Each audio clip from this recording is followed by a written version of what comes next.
নমস্কার দর্শক বন্ধুরা, লক্ষ্মীর পঞ্চব্যঞ্জনে আপনাদের সবাইকে স্বাগত জানাই। আশা করি আপনারা সবাই ভালো আছেন, আমিও ভালো আছি। আজকে আরেকটি নতুন পর্ব নিয়ে চলে আসলাম। আজকের রেসিপি হচ্ছে সয়াবিন আলু পটল দিয়ে রসা।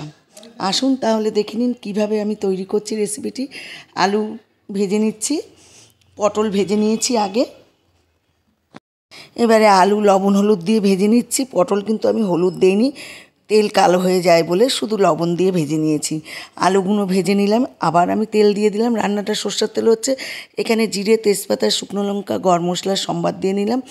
দিয়ে এখানে আমি একটু আদা বাটা দিয়ে দিলাম, পেঁয়াজ বাটা, আদা বাটা।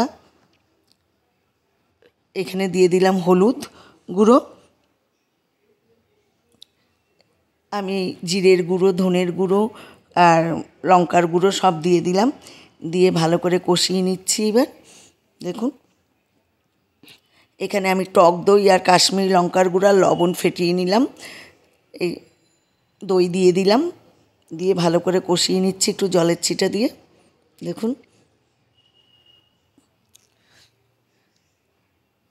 আপনাদের একটা অনুরোধ, বাড়িতে এইভাবে তৈরি করে খাবেন, সকলকে খাওয়াবেন, দেখবেন প্রশংসায় পঞ্চমুখ হবে।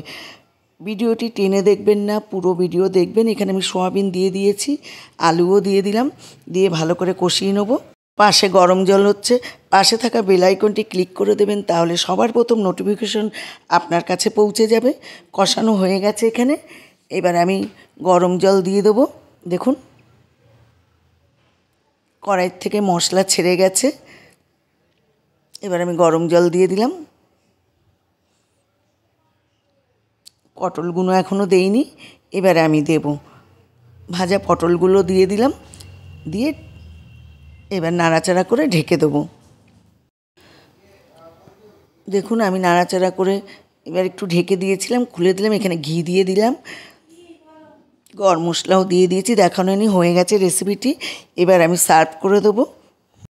দেখতে কি সুন্দর হয়েছে, আশা করি খেতেও দারুণ হবে। ভিডিওটি যদি ভালো লাগে লাইক, কমেন্ট, শেয়ার করে দেওয়ার অনুরোধ রইল। আমার চ্যানেলে নতুন সদস্য হলে চ্যানেলটি অবশ্যই সাবস্ক্রাইব করে আপনারা পাশে থাকবেন। ভালো থাকবেন, সুস্থ থাকবেন। নমস্কার।